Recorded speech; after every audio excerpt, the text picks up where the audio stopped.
अच्छा जी, अस्सलाम वालेकुम। आज इस वीडियो में मैं आपको बताऊंगी कि मज़ीद उसी टॉपिक के ऊपर जो हमारा पिछले 2-3 लेक्चर्स मैंने आपको दिए हैं वीडियोस में, कि लिमिट पॉइंट्स कैसे फाइंड करते हैं। यूजुअल मेट्रिक अगेन हमारे पास है, यूजुअल मेट्रिक ऑन आर, और इससे पहले हम काम कर चुके हैं कि यूजुअल मेट्रिक ऑन आर में इंटरवल्स का कैसे, इंटरवल्स अगर आपके पास इसके सबसेट्स इंटरवल्स के फॉर्म में हो तो उनका कैसे लिमिट पॉइंट्स फाइंड करते हैं। इससे पहले हम एक आर्बिट्रेरी से हमने एक सेट लिया था, उसका लिमिट पॉइंट चेक किया था, और अब हम लिमिट पॉइंट्स चेक करेंगे इंटीजर्स, सेट ऑफ इंटीजर्स का, नेचुरल नंबर्स का, even numbers, odd numbers and prime numbers. So मैं आपको इस वीडियो में तो सिर्फ आपको इंटीजर्स के ऊपर काम करना सिखाऊंगी। वही टेक्निक एप्लीकेबल होगी natural numbers, even numbers, odd numbers और प्राइम नंबर्स के ऊपर। सीखते हैं कि कैसे इंटीजर्स के सेट के ऊपर के लिमिट पॉइंट्स हम फाइंड कर सकते हैं। इंटीजर्स के सेट में और इन सारे सेट्स में आपस में एक चीज़ जो कॉमन है वो ये है कि ये जितने भी सेट्स मैंने इस वक्त लिखे हुए हैं, ये सारे सेट्स ऐसे हैं कि इनके एलिमेंट्स के दरमियान गैप्स हैं।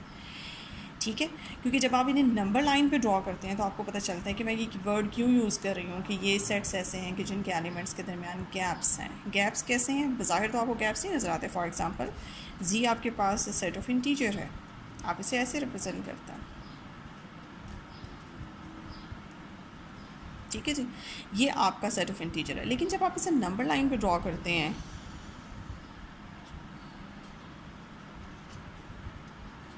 ये आपका 0 है, ये आपका 1, -1, -2, +2 एंड सो, ये आपका सिलसिला जो है वो चलता चला जाएगा।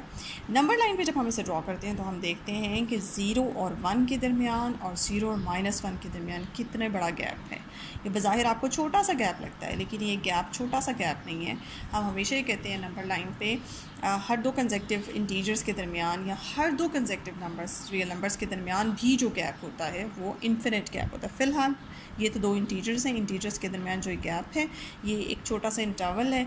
ये इंटरवल बज़ाहिर छोटा सा है, लेकिन इनफैक्ट ये इन्फिनिट इंटरवल है। ठीक है जी, तो इस तरह के सेट जिन्हें आप नंबर लाइन पे जब आप ड्रॉ करें तो उनके दरमियान इस तरह का गैप आए, जिस तरह के नंबर लाइन के ऊपर शो हो रहा है कि ये इन दोनों के दरमियान लाखों की तादाद में इन्फिनिट एलिमेंट्स हैं जो कि यहाँ पे मिसिंग हैं आपके जी सेट में।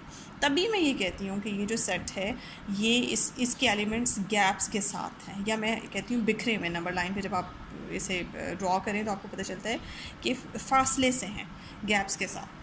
ठीक है, तो आपने क्या करना है, इस तरह के सेट्स, चूँकि मैं जी के ऊपर काम कराऊंगी, यही काम चूँकि आप नेचुरल नंबर्स को भी जब आप ड्रॉ करते हैं तो natural number is the right side, 1 से शुरू होता है, 1 2 3 एंड सो ऑन।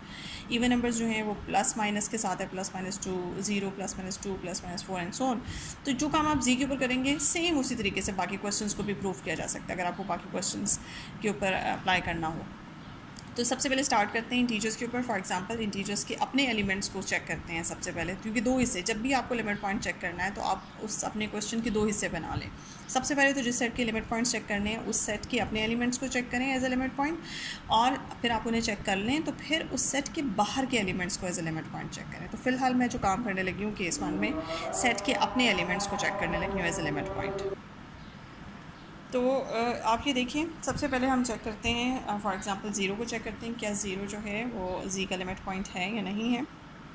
0 के अबाउट हमने हर पॉसिबल रेडियस का एक ओपन इंटरवल बनाना है, लेकिन इस वक्त मैं कोई एक रेडियस को ओपन इंटरवल बनाती हूँ। फॉर एग्जांपल 0 को सेंटर मान के ये एक, अगर आपको नज़र आ रहा हो तो मैंने ये एक इंटरवल बनाया है छोटे से रेडियस का। ठीक है, बड़े रेडियस का तो जो है वो मोस्ट इसमें चांसेस होते हैं, बड़े रेडियस, अगर मैं बड़ा रेडियस बना लूँ इस इंटरवल का तो वो चांसेस होते हैं कि ओके हो जाएगा। लेकिन आप छोटे रेडियस को ज़रा चेक करें। अब ये छोटा रेडियस जो है, अब आपको वाज़ह नज़र आ रहा होगा, इसको, इस रेडियस का, जब मैं, ये इंटरवल है आपका, ठीक है, मैं ऐसे लिख रही हूँ, इसको कोई नाम नहीं दे रही हूँ, कोई ओपन बॉल का नाम नहीं दे रही हूँ, मैं ऐसे लिख रही हूँ। ये जो इंटरवल है जिसका सेंटर 0 पे है, इसका जब आप इंटरसेक्शन जी से लेते हैं तो इसके इंटरसेक्शन में आपके पास जो भी आंसर आता है उसमें से अगर आप 0, इसके इंटरसेक्शन, क्योंकि देखिए ये वाला जो पोर्शन है और जो ये वाला पोर्शन है ये इस इंटरवल का तो हिस्सा है, लेकिन इस पोर्शन का, ये जो शेडेड पोर्शन है, इसका कोई ताल्लुक जी के साथ नहीं है। इस शेडेड पोर्शन में से कोई एलिमेंट भी जी में मौजूद नहीं है। ठीक है जी, तो ये जब आप इस पूरे इंटरवल का इंटरसेक्शन उठाती हैं किसके साथ इंटरसेक्शन लेती हैं, जी के साथ लेते हो, तो इसका इंटरसेक्शन में आपके पास जो कॉमन चीज़ आती है वो सिर्फ़ और सिर्फ ज़ीरो आता है। इसके इंटरसेक्शन में जो कॉमन आंसर आता है वो ज़ीरो आता है। और जैसे डेफिनेशन है हमारे पास लिमिट पॉइंट की, इस जिस पॉइंट को as a limit point check कर रहे हैं उसको तो माइनस करना होता है। जब आप माइनस कर देंगे तो आपके पास नथिंग बचेगा, ठीक है। तो इस इंटरवल का, क्योंकि आपके पास तो इंटीजर्स में है 0, -1, +1, -1 और +1 के दरमियान जो कुछ भी है वो जी का हिस्सा नहीं है। तो ये इंटरवल का पोर्शन जो है इस तरह से आपको छोटे इंटरवल से साबित हो गया कि आपका जो है ये ज़ीरो जो है ये इस छोटे से रेडियस के लिए फ़ेल हो जाता है, डेफिनेशन को फ़ेल कर देता है, सेटिस्फाई नहीं होती डेफिनेशन, दैट्स वाई ज़ीरो जो है वो इसका एलिमेंट पॉइंट नहीं है। सेम यही टेक्निक लगाएं -1 के ऊपर, यही टेक्निक लगाएं -2 के ऊपर, एंड सो ऑन। इसी तरह से +1, +2 एंड सो ऑन। तो एक का मैंने आपको करके दिखा दिया, क्योंकि अगर आप देखें ज़ीरो को सेंटर मान के बड़ा रेडियस लेती हैं, ये देखिए इतना बड़ा रेडियस ले लें, ज़ीरो को सेंटर मान के बड़ा रेडियस ले लें, ये मैंने बड़े रेडियस का एक ओपन इंटरवल बना लिया। ये जो ओपन इंटरवल है ये तो ऑटोमेटिकली नॉन एम्प्टी आंसर देगा। क्यों? क्योंकि जब आप इस बड़े से ओपन इंटरवल का इंटरसेक्शन जी के साथ लेती हैं तो इंटरसेक्शन में -1 भी आएगा, +1 भी आएगा, 0 भी आएगा, फिर 0 को इग्नोर करने के बाद -1 और +1 बच जाएंगे जो कि नॉन एम्प्टी आंसर होगा। तो इसलिए मैं मना करती हूँ बड़ा इंटरवल को इग्नोर करें, छोटे इंटरवल से स्टार्ट करें, छोटे रेडियस से स्टार्ट करें। जो भी इंटरवल आप लें या जो ओपन बॉल ले रही हैं वो आप छोटे रेडियस का लें, ताकि वहीं से बहुत सी चीज़ें जो हैं वो आपकी क्लियर हो जाती हैं। सेम कि जो एक एलिमेंट के ऊपर मैंने आपको काम करके दिखाया, यही अगर आप कंसिडर करें हर एलिमेंट के ऊपर इतने छोटे रेडियस का लें तो आपके पास हर एलिमेंट ये डेफिनेशन फ़ेल होता हुआ नज़र आएगा, ठीक है। तो कोई एलिमेंट भी इसका लिमिट पॉइंट नहीं होगा। इसका मतलब ये हुआ कि जी के अपने एलिमेंट्स तो इसके लिमिट पॉइंट्स नहीं हैं। अब आते हैं नेक्स्ट, मैं दोबारा से ये पिक्चर ड्रॉ करती हूँ ताकि साफ़ सुथरी बन जाए। अब जी के बाहर के एलिमेंट्स को चेक करते हैं जो जी के अंदर मौजूद नहीं हैं, क्या वो जी का लिमिट पॉइंट बनते हैं? प्लस इन्फिनिटी, ये है जी 0, -1, ये +1, -2 एंड सो ऑन, ये +2 एंड सो ऑन, ठीक है जी। अब बाहर पाए जाने वाले जितने भी पॉइंट्स हैं आपके पास, मिसाल के तौर पे आप कोई भी पॉइंट उठाती हैं, जैसे आप 0 तो आपका मौजूद है जी में, लेकिन 0 के जस्ट नेबरिंग जो पॉइंट है राइट पे, नेबरिंग जो पॉइंट है लेफ़्ट पे, मुझे नहीं पता वो एग्जैक्ट क्या होता है क्योंकि हम उसे बता ही नहीं सकते हैं। तो जो भी पॉइंट, फॉर एग्जांपल आप यहाँ से मिसाल के तौर पे कोई एक पॉइंट उठाती हैं और उसका नाम आप रखते हैं एक्स रखते हैं, ठीक है जी।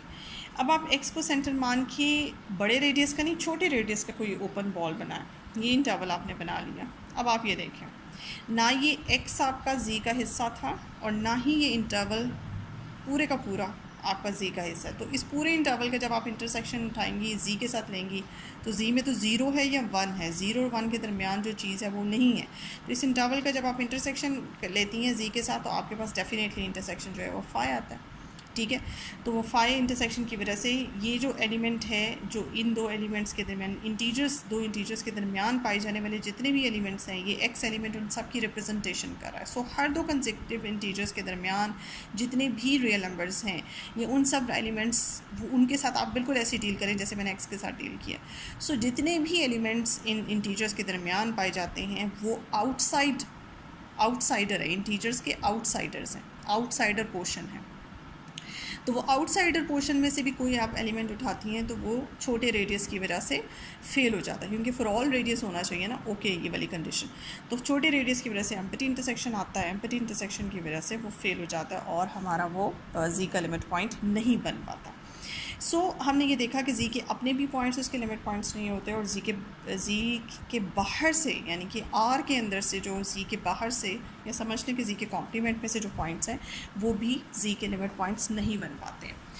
अब क्या होता है, तो फिर जी का जो डिराइव सेट है वो क्या निकलता है? जी का जो डिराइव सेट है हमारे पास,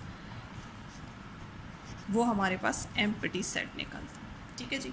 ये बात याद रखिएगा कि जी का डिराइव सेट एम्प्टी सेट है। सो इस तरह के जितने भी सेट्स आपके पास होते हैं, जिन सेट्स के डिराइव्ड सेट्स आपके पास, जिन सेट के एलिमेंट्स आपके पास इस तरह से गैप्स के साथ होते हैं, ये बात याद रखिएगा, उन सब के लिमिट पॉइंट्स या उन सब के डिराइव्ड सेट का आंसर वही आता है जो जी का है। It's mean to be this, यही काम आप अप्लाई करेंगी natural numbers, even numbers, odd numbers और प्राइम नंबर्स के ऊपर। तो ये आप ये जब आप नंबर लाइन पे ड्रॉ करेंगी तो आपको पता चलेगा ये सारे सेट्स भी गैप्स के साथ हैं, इनका भी जब आप डायरेक्ट सेट निकालेंगे तो वो एम्प्टी सेट ही आपके पास आएगा। अच्छा जी, ये आपका हो गया। अच्छा, यहाँ पे एक रिज़ल्ट है, आगे जाके आप पढ़ेंगे मैट्रिक्स स्पेस में कि जी जो है वो एक क्लोज्ड सेट होता है, ठीक है। जी एक क्लोज सेट होता है। किसी सेट के क्लोज़ होने का जो क्राइटेरिया है, क्लोज सेट अभी मैंने जो तरतीब से मैं अपने लेक्चर्स दे रही हूँ उसमें अभी तक मैंने क्लोज सेट का जिक्र नहीं किया, लेकिन यहाँ लिमिट पॉइंट के हवाले से किसी सेट को क्लोज सेट चेक करना हो वो मैं आपको थोड़ा सा बता दूँगी। इसके ऊपर एक थ्योरम भी है कि कोई भी सेट क्लोज होता है, ये देखें, a set is closed if and only if A derived is contain in A. ये बात याद रखिएगा। A set A, for example आपके पास एक सेट है ए, वो क्लोज होगा अगर उसके सारे लिमिट पॉइंट्स उसी के अंदर। अब जैसे हमने पीछे जैसे मैंने डिस्कस किया था, फ़िलहाल तो इसके कोई लिमिट पॉइंट्स नहीं है, तो आप कहेंगे ये क्लोज़ कैसे हो गया। ये बात याद रखिएगा कि जिस सेट का डिराइव्ड सेट एम्प्टी होता है ना, वो सेट भी हमेशा क्लोज होता है और वो ट्रिवियली क्लोज्ड होता है, ठीक है। तो इसका मतलब ये हुआ कि ये जितने सेट्स मैंने यहाँ पे लिखे हुए हैं ये सारे ट्रिवियली क्लोज्ड हैं, तो ये सारे तो क्लोज्ड हो गए। और इसका मतलब जो स्टैंडर्ड क्राइटेरिया है किसी भी सेट के क्लोज़ होने का, वो तो एक डेफिनेशन तो हम आने वाले लेक्चर्स में पढ़ेंगे प्रॉपर एक क्लोज सेट का टॉपिक, लेकिन फ़िलहाल जो लिंक है इसका लिमिट पॉइंट्स के साथ या डिराइव्ड सेट के साथ किसी सेट के क्लोज़ होने का क्या लिंक है, वो यही लिंक है कि कोई भी सेट क्लोज़ होता है अगर उसके सारे लिमिट पॉइंट्स उसी के अंदर हों। यानी कि अगर कोई भी सेट मैंने लिखा हुआ है, जैसे अगर ये सारे एलिमेंट्स इसी के एलिमेंट्स इसके लिमिट पॉइंट्स हो जाते और बाहर से कोई सेट जो बाहर से कोई पॉइंट जो है किसी सेट का लिमिट पॉइंट ना हो, जितने भी लिमिट पॉइंट्स हैं उस सेट के अंदर ही हो, यानी कि उसके अपने एलिमेंट्स उसके लिमिट पॉइंट्स बन जाए, तो वो सेट जो है वो क्लोज सेट होता है। ये क्राइटेरिया है, ये आप याद रखिएगा। और सेकेंडली, जिस सेट का लिमिट डिराइव्ड सेट एम्प्टी हो वो सेट भी ट्रिवियली क्लोज्ड होता है। तो ये रिज़ल्ट आपको जगह जगह इस्तेमाल होगा कि जी क्लोज़ होता है तो क्यों होता है। और आज की वीडियो में बस इतना ही। ये मैंने आपको मेरे ख्याल से अब यूजुअल मेट्रिक ऑन आर के ऊपर ऑल पॉसिबल सबसेट्स लेके चेक करवा दिया कि किस तरह से हम उन सबसेट्स का लिमिट पॉइंट चेक कर सकते हैं, डिराइव्ड सेट चेक कर सकते हैं। अब मेरे ख्याल से कोई भी सेट अगर आपको आ जाए तो आप उसको ईज़िली चेक कर लेंगे। अच्छा जी, इस वीडियो को देखें, लाइक करें और सब्सक्राइब करें और अपने कमेंट्स प्लीज़ ज़रूर दें। Thank you so much.